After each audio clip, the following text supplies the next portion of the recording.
Assalamualaikum warahmatullahi wabarakatuh. Perkenalkan, nama saya Rosa Intania Haryanto Putri dengan nomor induk mahasiswa 196800070 dari jurusan Perpustakaan Ilmu dan Informasi.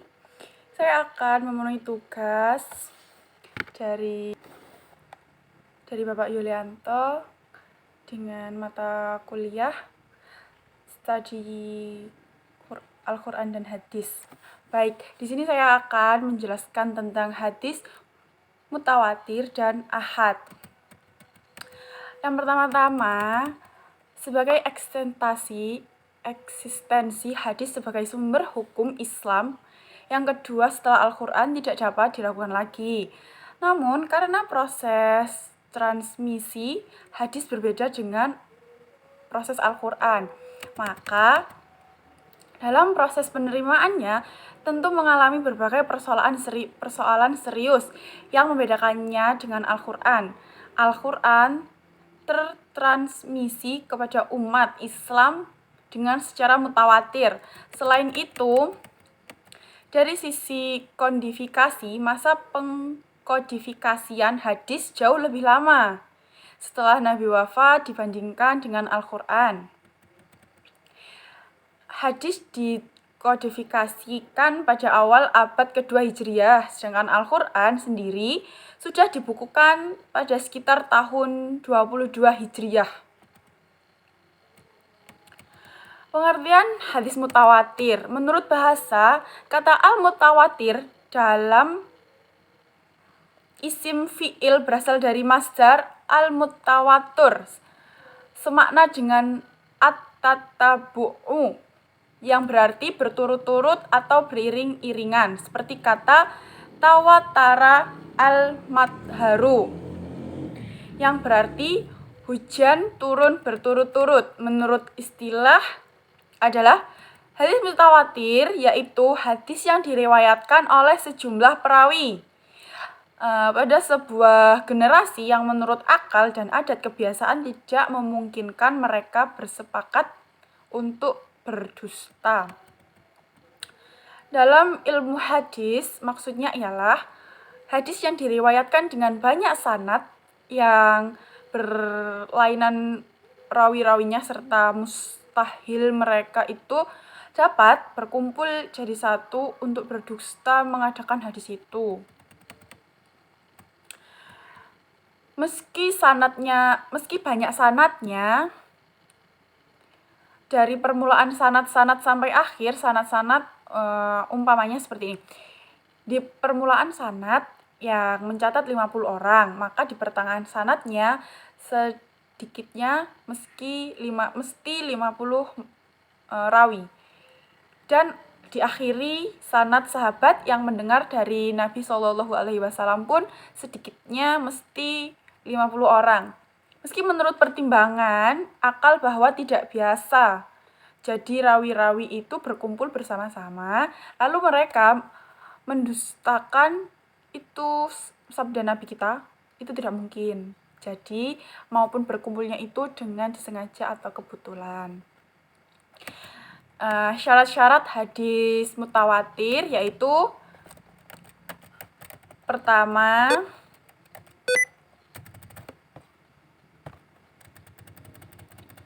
dengan jumlah perawiannya harus banyak. Para ulama berbeda pendapat dalam menentukan jumlah minimalnya dan menurut pendapat yang terpilih minimal 10 perawi. Kedua, perawi yang banyak ini harus terdapat dalam semua generasi sanad. Ketiga, secara rasional dan menurut kebiasaan atau adat, para perawi-perawi tersebut mustahil bersepakat untuk berdusta. Keempat, sandaran beritanya adalah panca indera dan itu ditandai dengan kata-kata yang digunakan dalam meriwayatkan sebuah hadis. Adapun jika sandaran beritanya adalah akal semata, seperti pendapat tentang alam semesta yang bersifat baru, maka hadis tersebut tidak dinamakan hadis mutawatir.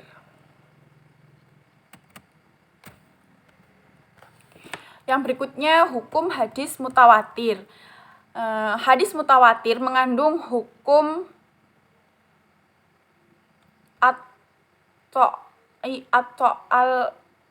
al subut, memberikan informasi yang pasti akan sumber informasi tersebut. Oleh sebab itu, tidak dibenarkan seseorang mengingkari hadis mutawatir. Bahkan para ulama menghukumi kufur bagi orang yang mengingkari hadis mutawatir. Mengingkari hadis mutawatir sama dengan mendustakan informasi yang jelas dan pasti bersumber dari Rasulullah.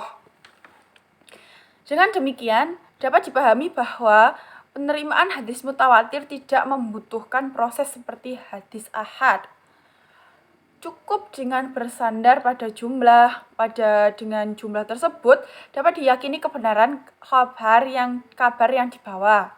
Seperti buku sejarah yang menginformasikan bahwa ada sahabat Nabi yang bernama Umar bin Khattab, Ali bin Abu Thalib. Sekalipun kita belum pernah melihatnya, namun kita tetap yakin bahwa informasi tersebut benar adanya.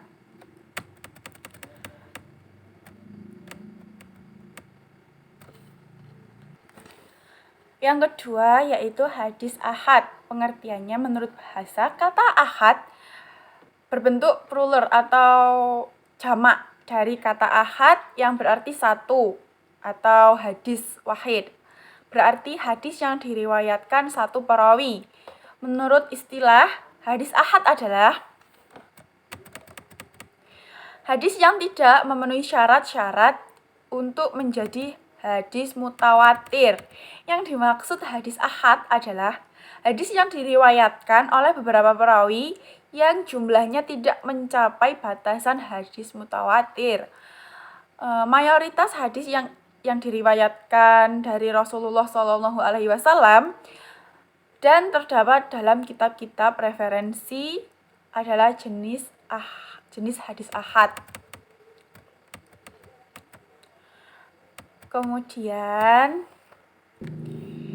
Kemudian nilai hadis ahad. Hadis ahad memiliki nilai nadari, yakni ia masih merupakan ilmu yang masih memerlukan penyelidikan atau pembuktian lebih lanjut. Menurut Ibnu Ash-Sholah, riwayat perawi tunggal yaitu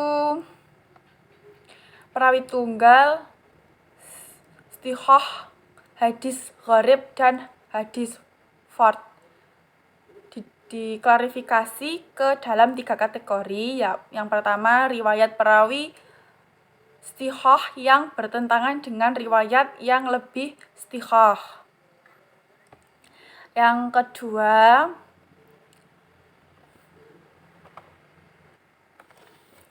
yaitu riwayat yang berada di antara 2 jenis kategori di atas. Contohnya, menambah sebuah kata dalam hadis yang tidak disebutkan oleh semua perawi lain yang turut meriwayatkan hadis tersebut.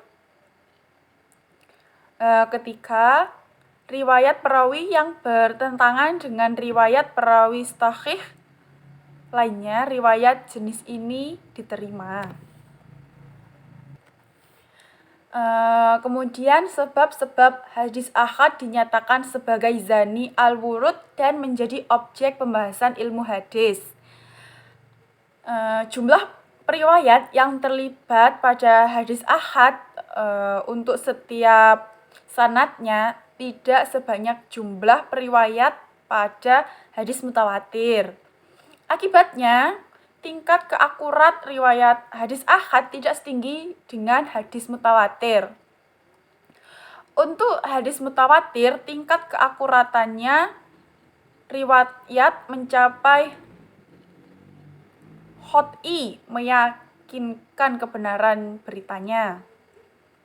Karenanya, untuk mengetahui apakah wurud atau kedatangan hadis ahad dapat dipercaya atau tidak, maka terlebih dulu kita tahu sanad dan matanya harus diteliti. Untuk riwayat hadis, untuk riwayat hadis mutawatir, penelitian yang demikian itu tidak diperlukan karena sudah pasti kebenaran urutnya. Jadi kesimpulan dari penjelasan di atas, kita dapat menyimpulkan bahwa jika hadis ditinjau dari segi jumlah banyaknya perawi atau sumber berita, hadis dapat dibagi menjadi dua bagian, yaitu hadis mutawatir dan hadis ahad. Hadis mutawatir adalah hadis yang diriwayatkan oleh banyak rawi, baik tobahat pertama sahabat sampai kepada tobahat yang terakhir. Dengan demikian, penyebutan hadis dengan jenis ini akan sangat dipengaruhi oleh kualitas para perawi dan jumlah perawi dalam setiap tingkatan.